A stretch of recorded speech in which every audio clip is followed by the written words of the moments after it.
Hello दोस्तों, स्वागत है आप सभी लोगों का क्रेजी जैक ट्यूटोरियल की एक और नई क्रेजी सी वीडियो में। मैं हूं गौरव एंड आज की इस वीडियो में हम लोग सॉल्व करने जा रहे हैं कक्षा 10 के प्रश्नावली 3.1 के क्वेश्चन नंबर 5 को। क्वेश्चन नंबर 5 बड़ा ही सिंपल है। आइए सबसे पहले इसे पढ़ लेते हैं। क्वेश्चन में हमें दिया गया है एक आयताकार बाग जिसकी लंबाई चौड़ाई से 4 मीटर अधिक है का अर्ध परिमाप 36 मीटर है। बाग की विमाएँ ज्ञात करनी है। इसका मतलब यह है कि हमें एक बाग है, आयताकार बाग है जिसकी लंबाई चौड़ाई से 4 मीटर अधिक है, का अर्ध परिमाप 36 मीटर है।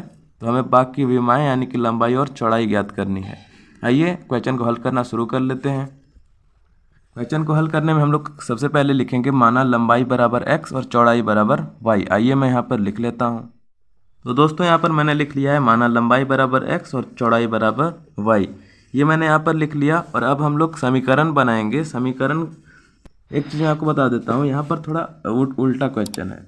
जैसे कि पिछले क्वेश्चंस में हम लोगों ने किया था कि यहाँ से लेके यहाँ तक मतलब जो शुरू से हम लोग शर्त बनाते थे, ठीक है। पर यहाँ से हम लोग लास्ट का शर्त बनाएंगे। सबसे पहले यहाँ पर हम लोग लिखेंगे अर्ध परिमाप अर्ध परिमाप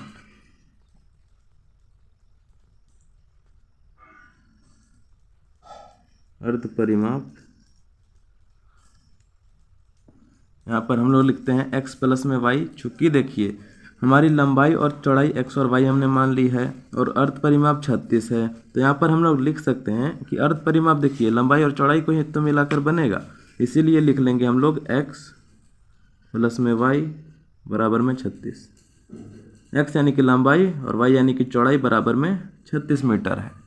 आई होप आपको सभी चीज़ें अच्छे तरीके से समझ में आ रही होंगी। ये हो जाएगा हमारा समीकरण नंबर 1। अब आइए पेज को थोड़ा मैं ऊपर कर लेता हूँ। इसी प्रकार से समीकरण 2 दूसरी शर्त से हम लोग बना लेते हैं।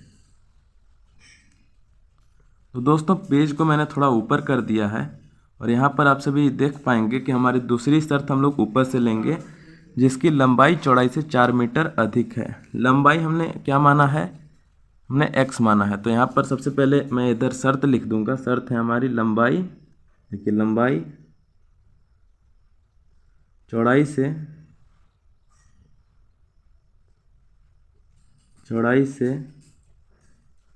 4 मीटर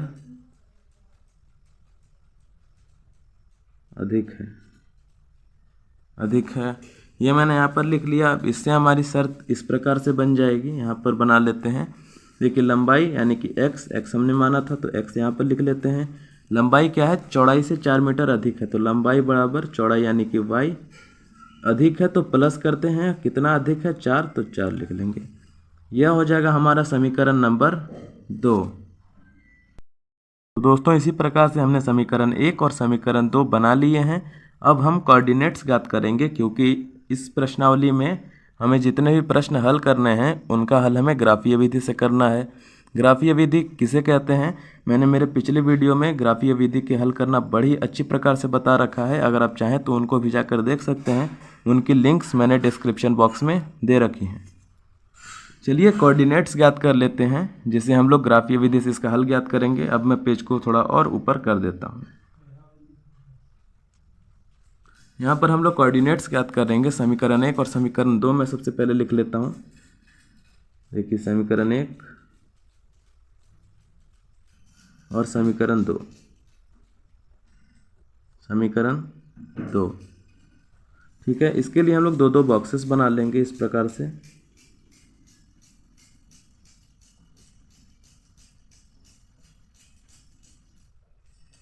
दो बॉक्सेस इस प्रकार से मैंने बना लिए हैं। यहाँ पर हम लोग 2 लाइनें खींच देंगे और यहाँ से भी इसको मिला देते हैं, इधर से भी। सबसे पहले यहाँ पर हम लोग x लिख लेंगे, फिर y लिख लेंगे, सेम विथ अदर बॉक्स यहाँ पर x और y। अब देखिए अब जब हम लोग y रखेंगे तो हमारा x का मान आएगा, x रखेंगे तो y का मान आएगा। समीकरण 1 में हम लोग x और y दोनों ही रख कर देख लेते हैं। सबसे पहले हम लोग रख लेते हैं x बराबर में हम लोग 0 रख करके देख लेते हैं। पर आप सभी सोच रहे हो कि ये क्या है। ये देखिए जो हमारा पहला समीकरण का बॉक्स है, ये देखिए पहला समीकरण है, ये पहला समीकरण का बॉक्स है। सबसे पहले मैं समीकरण लिख लेता हूँ। समीकरण है हमारा x प्लस में y बराबर में 36। ये हमारा समीकरण हमें दिया गया है। अब ये इसको आप लोग एक फॉर्मूला मान लो। फॉर्मूला पर हमें अंक रखने हैं, अंक से हमें दूसरे वाले का कोऑर्डिनेट मिलेगा। जैसे कि x अगर हमने 0 रखते हैं तो x की जगह पर 0 आ जाएगा, 0 प्लस में y बराबर में 36। 0 की वैल्यू नहीं होती है तो y बराबर में डायरेक्टली हमारा 36 आ जाएगा। तो जब हम लोगों ने x 0 रखा तो y हमारा 36 आ गया। सेम विथ अगर हम लोग y भी 0 रखेंगे तो x तो 36 ही आना है, तो यहाँ पर ये 0 y और 36।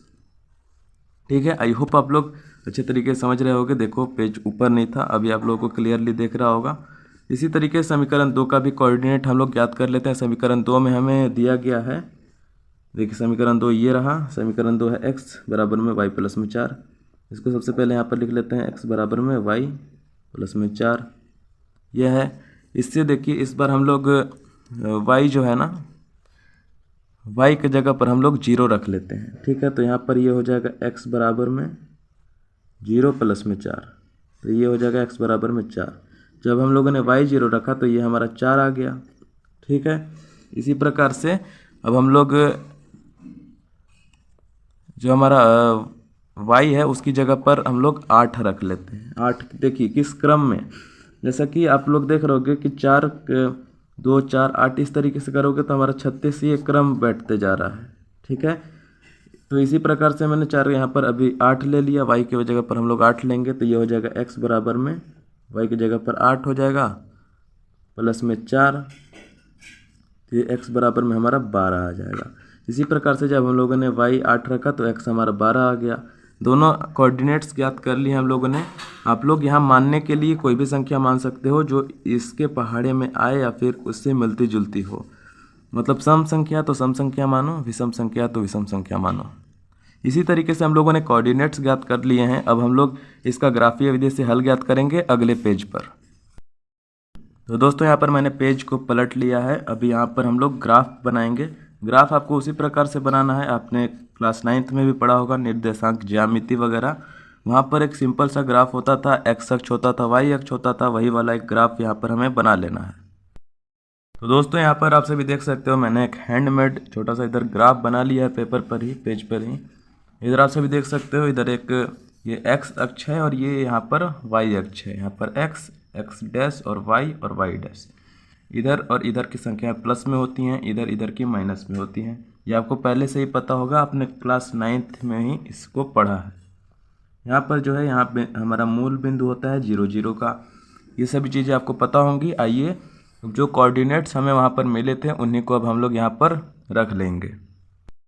दोस्तों यहाँ पर मैंने समीकरण के जो हमें कोऑर्डिनेट्स मिले थे बॉक्सेस में, वो मैंने यहाँ पर एक दूसरे पेपर में नोट करके रख लिए हैं।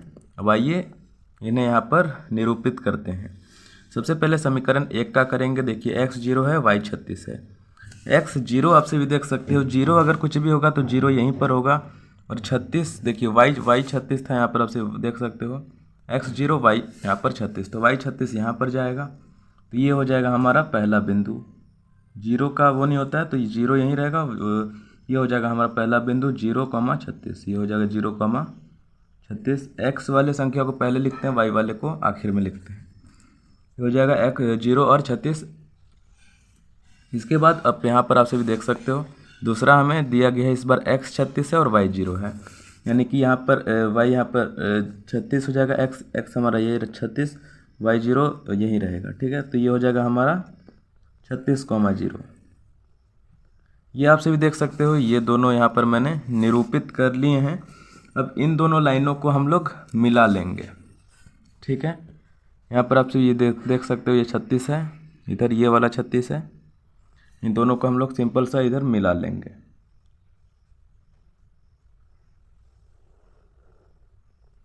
इस तरीके से आप सभी देख सकते हो मैंने इस लाइन को मिला लिया है। सेम विथ समीकरण 2, समीकरण 2 के साथ भी हम लोग यही चीज़ करेंगे। समीकरण 2 में भी यहाँ पर हमें x समीकरण 2 में यहाँ पर सबसे पहले 4 दिया गया है और y 0। x 4 यहाँ पर होगा, x 4 और 0 है तो वही हो जाएगा। तो ये हो जाएगा हमारा 4, 0, 4, 0, ये आ गया। इसी के साथ अब दूसरा हमें दिया गया है x 12 और y 8। x 12 आप सभी देख सकते हो, x 12 यहाँ पर होगा, x 12 और y देख सकते हो 8। तो ये यहाँ का बिंदु बनेगा। ये आप सभी देख सकते हो 12, 8, ये इधर बिंदु बनेगा। ये हो जाएगा हमारा 12, 8। अभी इसको और इसको भी हम लोग मिला लेंगे।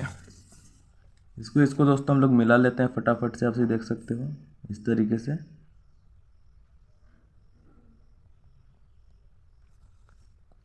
इस तरीके से इसको हम लोग मिला लेते हैं।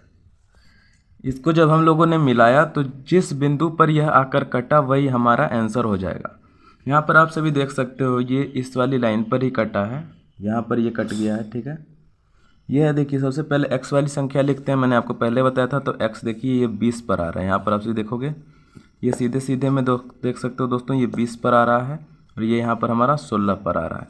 तो आंसर हो जाएगा हमारा x हमें 20 दिया गया, तो ये हो जाएगा हमारा 20, 16। ये बिंदु बन चुका है। अब जैसा कि आप सभी को मैंने पहले हम लोगों ने माना था शुरू कि लंबाई बराबर x और चौड़ाई बराबर y, उसी प्रकार से यहाँ पर x 20 आया है और y 16। तो अब हम लोग यहाँ पर नीचे लिख सकते हैं, अतः लंबाई, इधर मैं कर देता हूँ x, लंबाई बराबर में कितना आया है, 20 आया है, 20। और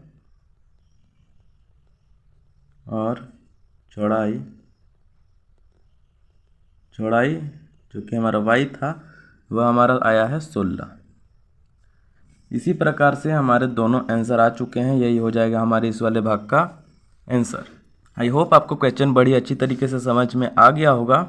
अगर आपको सभी चीज़ें अच्छे तरीके से समझ में आई तो प्लीज़ जाके कमेंट जरूर से कर देना कि यस मुझे सारी चीज़ें अच्छे तरीके से समझ में आई। और अगर वीडियो अच्छा लगा तो प्लीज़ वीडियो को लाइक भी जरूर से कर देना। और अगर चैनल पर नए हो तो सब्सक्राइब करना है मत भूलना, क्योंकि इस चैनल पर आपको इसी प्रकार की नई नई वीडियोस मिलते रहेंगे। चलिए मिलते हैं अगले प्रश्न के साथ, प्रश्न नंबर 6 के साथ। तब तक के लिए जय हिंद, वंदे मातरम।